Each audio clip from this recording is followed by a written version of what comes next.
Halo everyone, halo, hantu calon pengantin hororin Kuremu siap menghantui harimu. Ada cerita apa hari ini? Untuk pertama kalinya dalam beberapa tahun, Horo ingin mengucapkan selamat datang di video panjang Horo yang pertama setelah beberapa tahun. Selamat datang di rangkuman khusus 7 hantu dari berbagai negara Asia yang sudah kita bahas sebelumnya melalui segmen short One Day One Ghost di channel Horo ini. Kali ini kita akan menyatukan mereka semua dalam satu video panjang per 7 hari setelah Horo upload di short ya.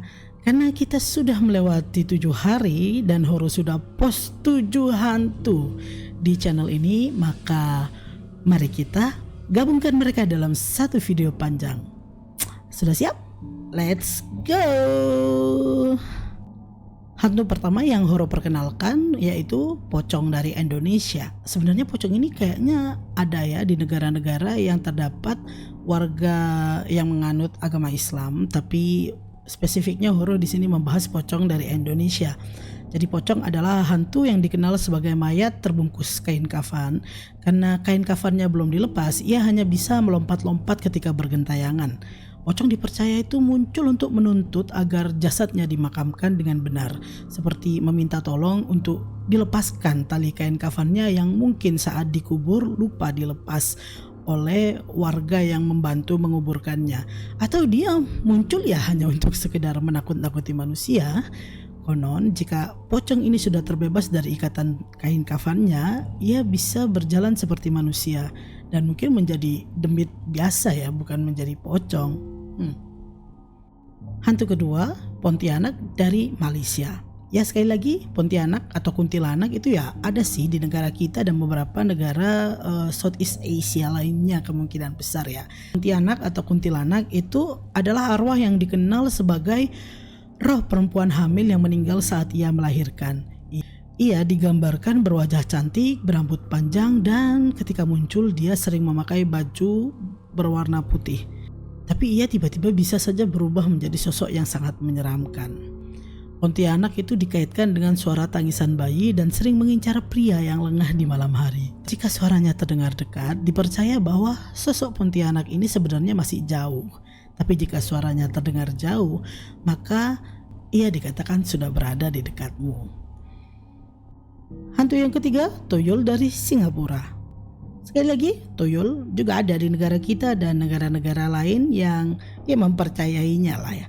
Berbeda dari hantu lainnya, Tuyul ini berbentuk seperti arwah anak kecil yang dipanggil melalui ritual ilmu hitam. Tubuhnya mungil, kulitnya berwarna kehijauan dan matanya merah. Apa tujuan utama dari Tuyul? Dikatakan ia mencuri harta atau perhiasan untuk majikannya atau tuan yang memeliharanya. Biasanya dukun atau manusia yang ingin cepat kaya. Namun memelihara Tuyul punya harga yang harus dibayar. Ia haus darah. Biasanya ia akan meminum darah dari majikannya atau dari orang yang dipilih majikannya untuk itu, dan bisa berbalik membawa celaka bila ia tidak diberi sesaji atau tidak diberi makan. Hantu keempat yang Horo perkenalkan adalah Krasu dari Thailand atau Kamboja. Di negara kita mungkin disebutnya Kuyang ya. Krasu dikenal sebagai kepala perempuan dengan organ dalam yang terurai dan bercahaya di malam hari. Ia bergentayangan mencari darah, daging mentah, atau bahkan janin dari ibu yang sedang hamil. Pada saat fajar, Krasu akan kembali ke tubuhnya. Nah, dia akan hidup seperti seorang wanita cantik dan selayaknya manusia biasa di tengah masyarakat. Kisah Krasu ini menjadi salah satu urban legend paling menakutkan di Asia Tenggara. Yang kelima adalah Manananggal dari Filipina. Mirip dengan Krasu, Manananggal juga bisa melepaskan bagian tubuhnya. Namun, ia memisahkan tubuh dari pinggang ke bawah. Lalu bagian atasnya terbang dengan sayap seperti kelelawar besar. Mangsa utama dari Manananggal adalah manusia yang sedang tidur, tapi terutama adalah wanita hamil. Untuk membunuhnya atau untuk mengalahkan Manananggal, bagian tubuh yang tertinggal itu harus kita taburi garam atau abu sebelum bagian atasnya yang terbang itu tadi kembali untuk menyatu dengan bagian bawahnya yang ia sembunyikan. Di hari ke-6, Horo memperkenalkan Jiangshi dari Tiongkok. Jiangshi ini adalah seperti tanda kutip vampir melompat yang tubuhnya kaku sehingga dia hanya bisa bergerak dengan lompatan-lompatan. Wajahnya terlihat pucat, berwarna hijau kebiruan, kukunya panjang dan tajam. Ia dikatakan menghisap energi kehidupan dari manusia atau biasa disebut Qi. Legenda Jiangshi ini banyak dipopulerkan dalam film-film horor klasik Tiongkok. Di hari ke-7 atau hari terakhir dalam minggu ini, Onryo dari Jepang. Onryo adalah roh pendendam yang lahir dari kematian yang penuh kebencian. Mereka kembali untuk membalas dendam pada orang yang menyakitinya saat ia masih hidup. Bahkan ia bisa menghancurkan seluruh keluarga atau satu generasi dengan dendamnya itu.